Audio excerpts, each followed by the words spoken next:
सर्वप्रथमे मु यही संस्थार जदिव से आसीना विप्र सर तांको फास्ट मु हृदय सहित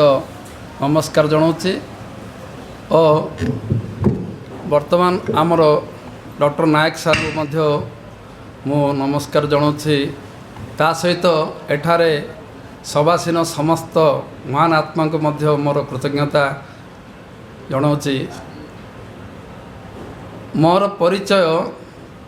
आपण तो जान नथिबे अधिकांश जान नथिबे मु जन रिटायर्ड गवर्नमेंट एम्प्लॉय मेडिकल रे सर्विस करथले।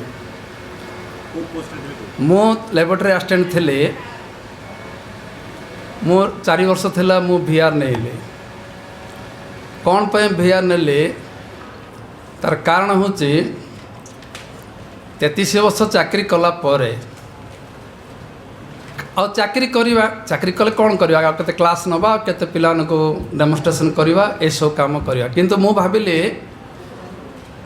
प्रकृति सहित मु बेसी जड़ित होइकी ए जो प्राकृतिक चिकित्सा पर बेसी मु इनक्लाइन हेली। मु आपन टिके कहूची बेसी समय कहबिनी 2005 मसीह मोर डायबिटीज मोर देन 350 आउ बीपी पूरा हाई एलोपैथी डॉक्टर पाख बहुत भी गली मेडिसिन आनली बीपी मेडिसिन 6 मास खाइली बंद करदेली। डायबिटीज मेडिसिन मूल खाइनी जदिव डॉक्टर पाख 50 ରୁ 100 थर जाकि कंसल्ट करी किंतु खाइनी बीपी मेडिसिन। आज आपन रिपोर्ट मो पाखर अच्छी मोर बर्तमान 110 भितर रोची फास्टिंग आउ पीपीबीएसटा रोची 164 लास्ट 10 डेज पूर्व करी आउ मुझे डिप्रेस पड़े लास्ट मु भाविली मत हार्ट अटैक हो कि माने एते डिप्रेस डिप्रेस डिप्रेस किंतु मु देखिली इवन बड़ बड़ हार्ट डॉक्टर पाख भी जाइली मिश्र सार बहुत डॉक्टर मो जाइली किंतु मेडिसिन किसी खाइनी बीपी मेडिसिन छाड़देली डायबिटीज मेडिसिन तो मूल खाइनी। मु कौन कली एक्चुअली मोर दिनचर्या रे परिवर्तन कली दिन को 15 घंटा 10 घंटा खाली ट्यूशन करूली ता सहित कॉलेज रे पढ़ाऊली थ्योरी क्लास भी कॉलेज रोली ए सब काम कर बीपी डायबिटीज बेसी हाई है छाड़ से जा हो मु किंतु मेन कर योग प्राणायाम और खाद्यर कंट्रोल खाद्यर कंट्रोल बेले आपन जो टेस्ट करछि आपन विश्वास करंतु न करंतु रसगोल्ला खाइछि छेनापोड़ खाइछि टेस्ट करछि आपणकर फास्टिंगटा छेनापोड़ खाई करछि ता आग दिन रात्र एटा रसगोल्ला खाई करछि खाइरा 2 घंटा पर सब जाक नॉर्मल कौन मेन हूँ चिंता मानसिक चिंता हूँ 1 नंबर मो भाषा रे ता सहित तो आपन तो बहुत जिनस जानते बर्तमान मु टोटल नेचुरोपैथी पर ही बहुत किछि जानिया को चाहूँगी और चेष्टा भी करछि और सार सहित भी बहुत 2-4 थर भी मुझे आसती मोर कहया कथा कौन ये जो रोग जो आप कहते ये रोगर मेन कारण कौन सत कथा कह गले प्रकृति सहित आम खेलुचे तेणु सब विकृति आसुची विकृति माने रोग कौन प्रकृति सहित केवे खेलिए मु कहना मिछई पारे डॉक्टर नाय कहना मिछई पारे अन्य साइंटिस्ट कहना मिछई जाई पारे किंतु प्रकृति जहाँ कहूँ सब सत ताकू आ किए मिछ कहि परियोनी। आपण कहे सूर्योदय पूर्व उठा यहाँ प्रकृतिर नियम आम उठा सूर्य स्नान करवा हाँ विटामिन डी तैयारी हम हाड़ सुस्थ रब आम जाचे किंतु आम कौन करुचे एक्चुअली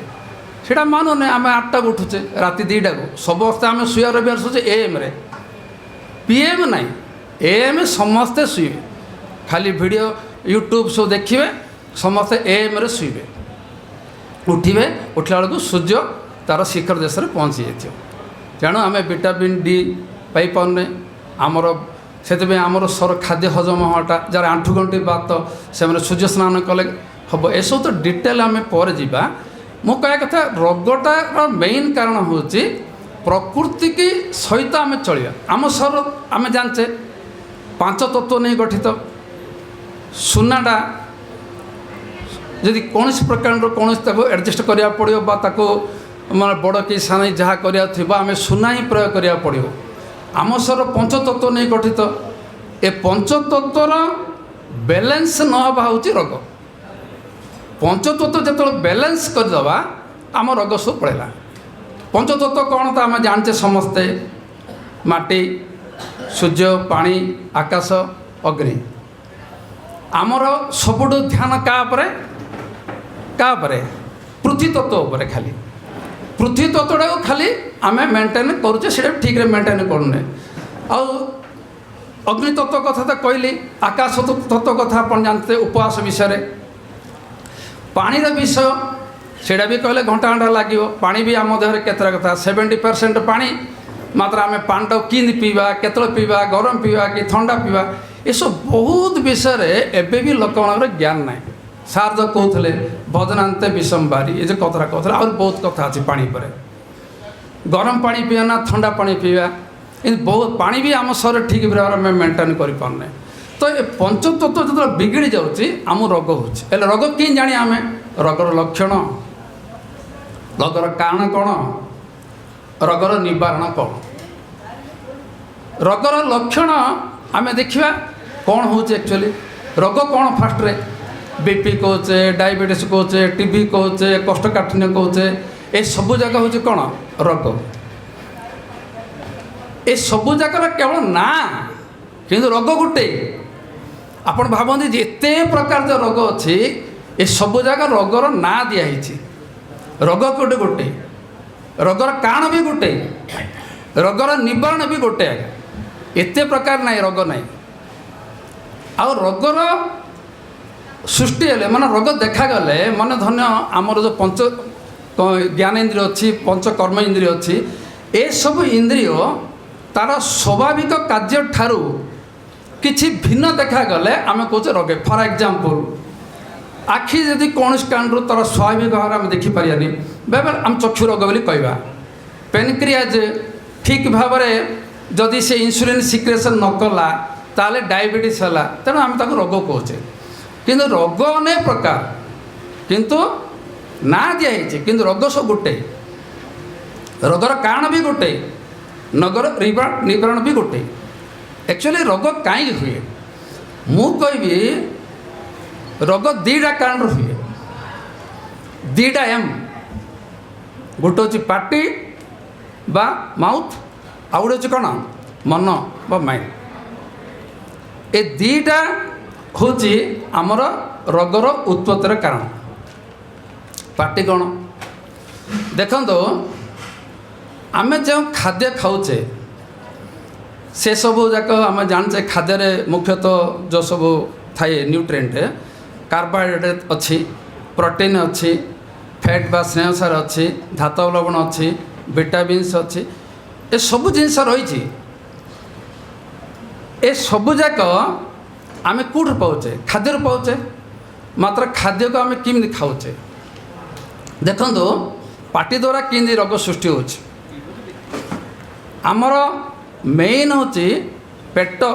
पेट जदि जार भल अच्छी माने सर तार भल अच्छे आम कौच उणाधिके किंतु ये जो पाचन प्रक्रिया पार्टी ठार आरंभ करी मूल द्वार पर्यंत जो पाचन क्रिया रही परिपाक संस्थान रही से परिपाक संस्थान रे आम जो सब खाद्य खाऊे से खाद्य जगह कौन हो खाद्य ग्रहण हो खाद्य डाइजेशन हो सलीकरण हो शोषण होपरे जोटा आमर विषाक्त पदार्थ गुड़िक ताकू आम मल द्वारा पदा को निष्कासन कार्य भी हो सब जगह प्रक्रिया हो परिपाक संस्थान द्वारा। अच्छा आम कि खाऊे कहले अधिकांश लोग खाद्य केतल खाइब किमिति खाइब अधिकांश जिन आइडिया नहीं खाद्यटा को खाइला बेले आम देखा पड़ो सुषम इतिहा दरकार बेसी गुड़े माने गरिष्ठ खाद्य हवा दरकार नहीं सरल खाद्य हवा दरकार जोटा कि सहजरे और सुविधार आम शरीर में उपयोग हो पार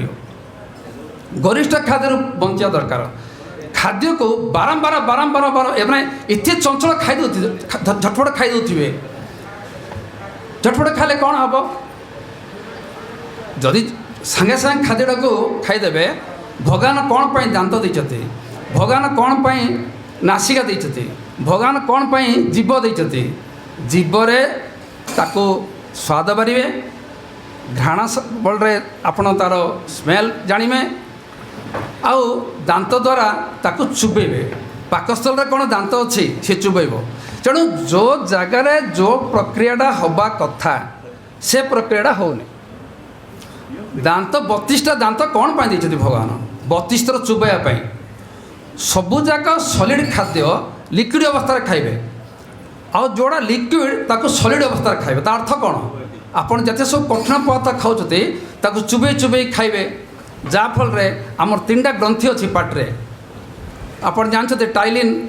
श्वेतद्रव खाद्य को कार्बोहाइड्रेट को माल्टोज परिणत करुच्ची तेणु जार प्रक्रिया जोट हवा कथा से होनी तेणु स्पेशल जाते खाद्यटा ठीक बार हजौनी पाकस्थली पड़ोची पुणी पाकस्थल रे जो प्रकार सब एंजाइम जो सिक्रेशन हवा कथा से सिक्रेशन होचे खाद्यर जल झकड़ा होची तापरे स्मॉल इंटेस्टाइन जाऊँगी स्मॉल इंटेस्टाइन रे शोषण होची तापरे जोटा कि आम शरीर उपयोग हो पारियोनी जोड़ा बज्य वस्तु ताकू बृहदंत्र द्वारा आम कौन करछे पर्दा को निष्कासन करुचे आपण जदि चंचल खाईदेवे ताले खाद्यटा हजम हेनी आपण जदि मानसिक चिंता थाई खाइबेनी ऋषि मैंने कौन करुले देखो अलग प्रकार मठा पिंधुले कि जहाँ करते शांत परिवेश गोटे सृष्टि करते जहाँ भी चलू करते जहाँ करते से गोटे परिवेश तैयारी करते शांत मनरे आपण धीरे धीरे धीरे धीरे धीरे चुबे खाया कथा कि चुबे खाओनी अशांत परिवेश रे समस्ते खाऊँ तापर आउ गोटे कथा आपण धन 10टा खाईचे किए गोटे सांगटे मिसला जलिया टे करदे ना कौन फल टे खाईदे बोले से खाईदेवे थरे गोटे कार्यटी प्रोसेसिंग है माने तार गोटे एंड हाँ पड़ो आपण कौन कर खाईदे तापर आउ थे कहीदे खाई बार बार खाद्य खाइले हेनी 3 थर खाइबे मु तो कहूँ गोटे थर रु 2 थर खाइबा यथेष्ट मु 2 थर खाऊँ खाइबार बल ना केवल पृथ्वी तत्व आम पाऊने अन्य सबुजा तत्व रही से सबुजा तत्व आम शक्ति संग्रह करचे से सबुजा शक्ति को लेकिन आम बलवान हो पारचे से सबुजा शक्ति नहीं कि आमर ऊर्जा सृष्टि होची तेणु केवल खाद्य पर ध्यान देले हेनी सबुजा को बैलेंस करा पड़ो बैलेंस कले ही आम सबुजा प्रकृति तत्व सहित आम शरीर बैलेंस होगा बोले आम रोगमुक्त हो तेणु सब बेले खाइबेनी गोटे नियम प्रकार टाइम प्रकार खाए भूक हेले खाइबे सुस हेले पीबे सिंपल जिनिस बहुत कथा रही भोक हेले खाइबे बारंबार खाइबेनी अच्छा जदि धन्य तो आप बार बार खाइले बेले कौन हम सेटा हजम हेनी आउ बेसी गुड़िए एकाथरे खाइबेनी पाकस्थल रे आप बैलेंस मेंटेन करिया पड़ो कौन बैलेंस